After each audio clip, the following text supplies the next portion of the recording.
इयत्ता 7वी, विषय नागरिकशास्त्र, पाठ क्रमांक 2, संविधानाची उद्देशिका, स्वाध्याय.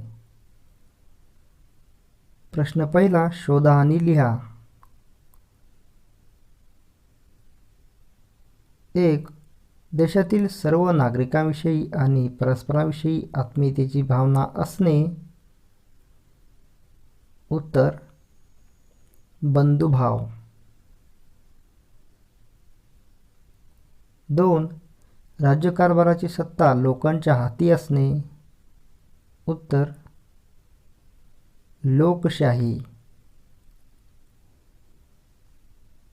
3. उद्देशिकेलाच म्हटले जाते. सरनामा. 4. सर्व धर्मांना समान मानणे. धर्मनिरपेक्ष. प्रश्न दुसरा, लिहिते होऊया. 1. धर्मनिरपेक्ष राज्यात कोणत्या तरतुदी असतात. उत्तर, धर्मनिरपेक्ष राज्यात पुढील तरतुदी असतात. 1. राज्यातील सर्व धर्मांना समान मानले जाते. 2. कोणत्याही एकाच धर्माला राज्याचा धर्म मानला जात नाही. 3. नागरिकांना आपल्या धर्माचे पालन करण्याची मुभा असते. 4. नागरिकांमध्ये धर्माच्या आधारावर भेदभाव करता येत नाही. 2. प्रौढ मतदान पद्धती म्हणजे काय. उत्तर, वयाची 18 वर्षे पूर्ण करणाऱ्या सर्व भारतीय नागरिकांना मतदान करण्याचा जो अधिकार देण्यात आला आहे त्यालाच प्रौढ मतदान पद्धती असे म्हणतात. हा अधिकार देताना त्या व्यक्तीचे शिक्षण, जात, धर्म इत्यादी कोणत्याही बाबी विचारात घेतल्या जात नाहीत. राज्यकारभारात भाग घेण्याचा सर्वांना समान हक्क असावा हा त्यामागे उद्देश असतो. 3. आर्थिक न्यायामुळे नागरिकांना कोणते हक्क मिळतात. उत्तर, भारतीय संविधानाने सर्व नागरिकांना भेदभाव न करता आर्थिक न्याय दिलेला आहे. या न्यायाप्रमाणे प्रत्येक नागरिकाला स्वतःचे व कुटुंबाचे पालनपोषण करण्यासाठी उपजीविकेचे साधन मिळवण्याचा हक्क देण्यात आला आहे. दारिद्र्यामुळे निर्माण होणाऱ्या भूक, उपासमार, कुपोषण अशा समस्या देशात असू नयेत हा यामागे उद्देश आहे. 4. समाजात व्यक्तिप्रतिष्ठा कशी निर्माण होईल.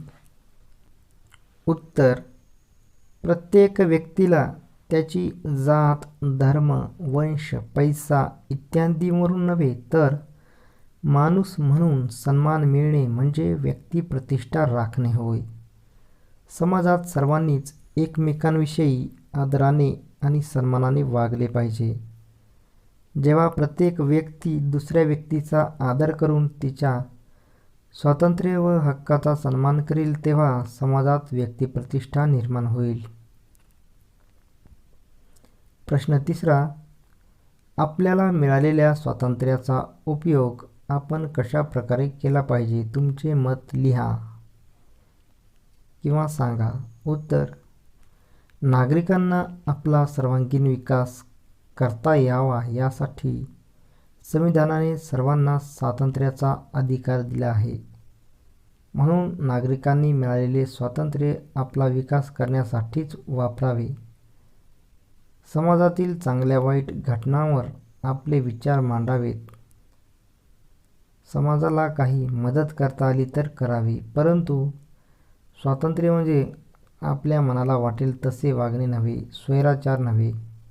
मला स्वातंत्र्य हवे तर ते दुसऱ्यालाही असले पाहिजे याची जाणीव नागरिकांनी ठेवली पाहिजे. समाजातील दुर्बल लोकांचे स्वातंत्र्य जपले पाहिजे.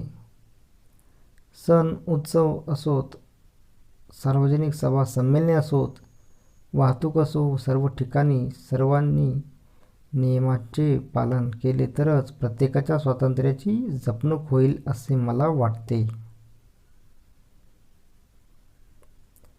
प्रश्न 4. संकल्पना स्पष्ट करा.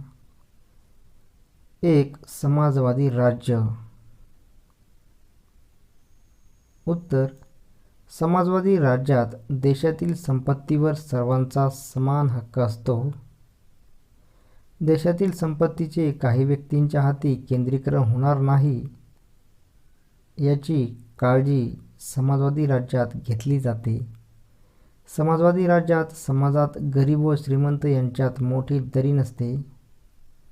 भारतीय संविधानाने लोकशाही समाजवादी राज्याच्या संकल्पनेचा स्वीकार केला आहे. 2. समता. संविधानाच्या उद्देशिकेने भारतीय नागरिकांना 2 प्रकारच्या समतेची हमी दिली आहे. जात, धर्म, वंश, जन्मस्थान इत्यादींवर आधारित भेदभाव न करता माणूस म्हणून सर्व माणसांचा दर्जा समान असेल. सर्वांना आपल्या विकासाच्या संधी समान असतील. व्यक्तिगत उच्च-नीच, श्रेष्ठ-कनिष्ठ असा भेदभाव न करणे म्हणजे समता होय. 3. सार्वभौम राज्य. एखादे राज्य परकीय सत्तेच्या नियंत्रणाखाली नसणे म्हणजे सार्वभौम राज्य होय. सार्वभौम राज्याला राज्यकारभार करण्याचा सर्वश्रेष्ठ अधिकार असतो. सार्वभौम राज्यात जनता सार्वभौम असून कायदे करण्याचा अधिकार जनतेच्या प्रतिनिधींना असतो.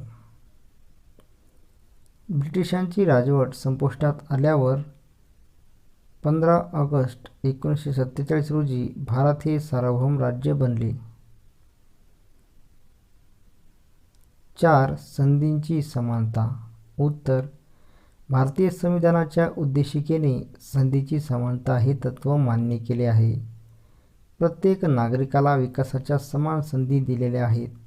या संधी उपलब्ध करून देताना नागरिकात त्यांची जात, धर्म, भाषा, प्रांत इत्यादी बाबतीत भेदभाव केला जाणार नाही याची खात्री दिली आहे. प्रश्न 5. भारतीय संविधानाच्या उद्देशिकेत कोणकोणत्या महत्त्वाच्या बाबींचा उल्लेख केला आहे? उत्तर. भारतीय संविधानाच्या उद्देशिकेत पुढील महत्त्वाच्या बाबींचा उल्लेख केला आहे. 1. उद्देशिकेची सुरुवात आम्ही भारताचे लोक या शब्दांनी होते, तर शेवट हे संविधान अंगीकृत आणि अधिनियमित करून स्वतः प्रत अर्पण करीत आहोत या शब्दांनी होतो. आपण सर्व भारताचे नागरिक असून आपल्याला न्याय, स्वातंत्र्य आणि समता ही उद्दिष्टे साध्य करायची आहेत याची हमी दिलेली आहे. भारताचे एक सार्वभौम, समाजवादी, धर्मनिरपेक्ष, लोकशाही गणराज्य निर्माण करण्याचा निर्धार व्यक्त करण्यात आला आहे.